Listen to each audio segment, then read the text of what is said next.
نے پچھلی جمعہ ایک سوال رکھا تھا کہ قبر میں شادی ہوئی. اصل بات یہ ہے نبی کریم صلی اللہ علیہ وسلم تشریف فرما تھے. حضرت سیدنا عمر بن الخطاب رضی اللہ تعالیٰ بڑے متشدد اور سخت مزاج کے تھے. چھوٹی موٹی چیزوں میں کھمنے والے نہیں تھے، جھکنے والے نہیں تھے. بہت رو رہے. سیدنا ابو بکر صدیق رضی اللہ تعالیٰ نے روئے. وہ نرم دل رحم دل آدمی ہیں.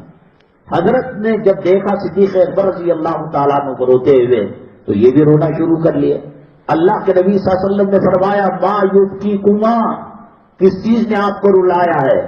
تو حضرت عمر الخطاب نے کہا آپ کے در اقدس پر دہلیز پر ایک بندہ بیٹھا ہے، وہ زار قطار رو رہا ہے، اس کے رونے نے مجھے رلا دیا ہے. اللہ کے نبی صلی اللہ علیہ وسلم نے کہا اس کو اندر لائیے. اندر لایا گیا. پوچھا کہ کیوں رو رہے ہو؟ کہا کہ میں نے بہت بڑا گناہ کیا ہے، اللہ شاید میرے توبہ کرنے سے، معافی مانگنے سے، استغفار کرنے سے معاف نہیں کرے گا، آپ سفارش کر دیجئے. کہا کہ نہیں، بتا تو صحیح کیا کیا تو نے؟ نہیں اللہ کے نبی صلی اللہ علیہ وسلم ہم نے گناہ کیا ہے. آپ نے کہا پہاڑوں سے بڑا؟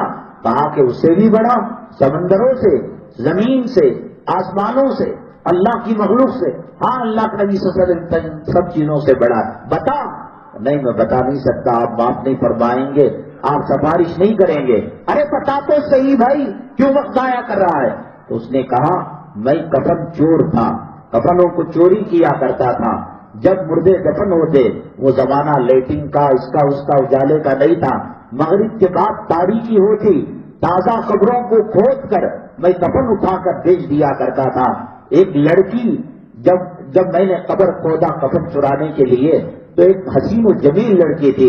اے اللہ کے نبی صلی اللہ علیہ وسلم اس سے آگے کچھ نہیں کہہ سکتا. میرے ساتھ جو معاملہ ہوا، اللہ کے نبی صلی اللہ علیہ وسلم کا چہرے انور غضب اور غصے کی وجہ سے انار کے دانے کی طرح سرخ ہو گیا اور آپ نے کہا نکل جا. کون اس کے بارے میں تصور کر سکتا ہے جن قبروں کو دیکھ کر آخرت کی یاد تازہ ہوتی ہے، جن قبروں کو دیکھ کر آدمی حرام سے بچتا ہے، جن قبروں کو دیکھ کر موت کی یاد تازہ ہوتی ہے، اس کے ساتھ تو نے یہ معاملہ کیا.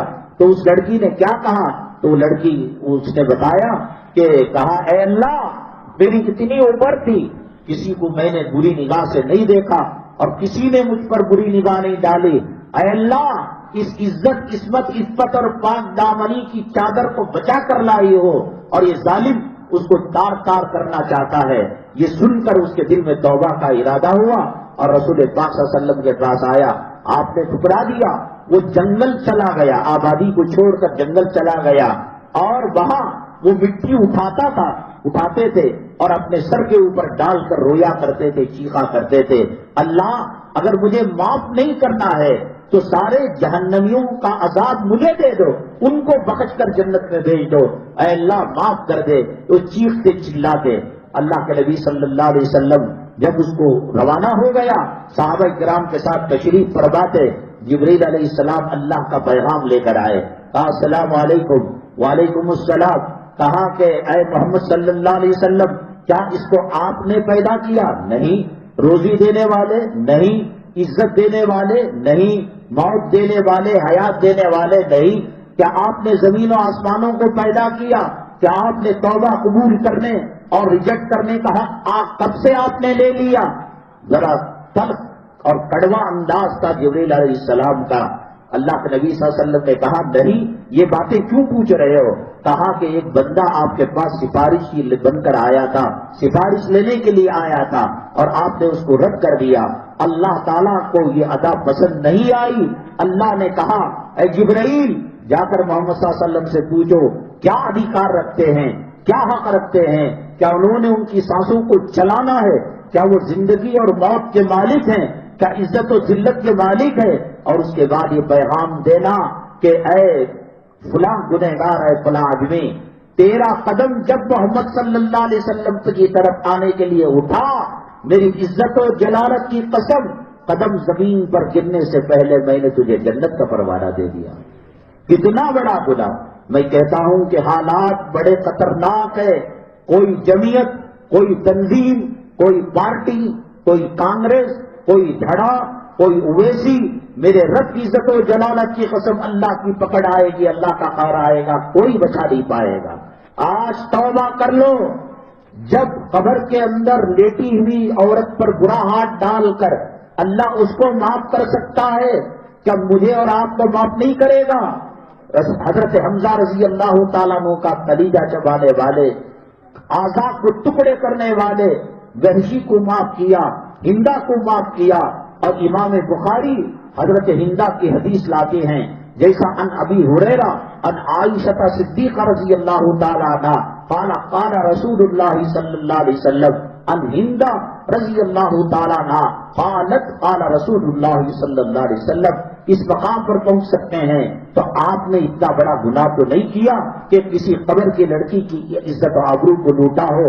آپ نے اتنا تو نہیں کیا کہ نبی کریم صلی اللہ علیہ وسلم کے چچا زاد بھائی جو ڈھال بنے ہوئے تھے ان کا قتل کیا ہو اور اعضاء کا ہار بنایا ہو اور مسلح کیا ہو. میں اللہ کا واسطہ دے کر کہتا ہوں کہ ہمارے نمازوں کی، ہمارے مسجدوں کی، ہمارے اداروں کی اب جو ہونا تھا سو ہو گیا. تم نے علماء کو نگاہوں سے گرایا، تم نے مدارس مکاتب کو عزتیں نہیں دی، تم نے اولیاء کرام کا ٹھٹا اڑایا، تم نے علماء کے اور مشائخ کے ان کے اماموں کو فٹ بال بنا کر پھینکا.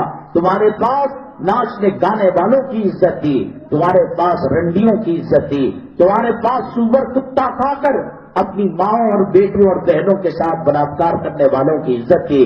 ہو گیا میاچ، ختم ہو گیا، اسکول کا ٹائم ہو گیا، ٹرین پلیٹ فارم سے نکل چکی ہے، اللہ کا عذاب سروں پر منڈلا رہا ہے. تمہارا ابھی سود کا کھانا کم نہیں ہوا، داڑھی مڈانا کم نہیں ہوا، بے پردگی کم نہیں ہوئی. کرو کب تک کرتے ہو؟ انا الینا ایابہم ثم ان علینا حسابہم.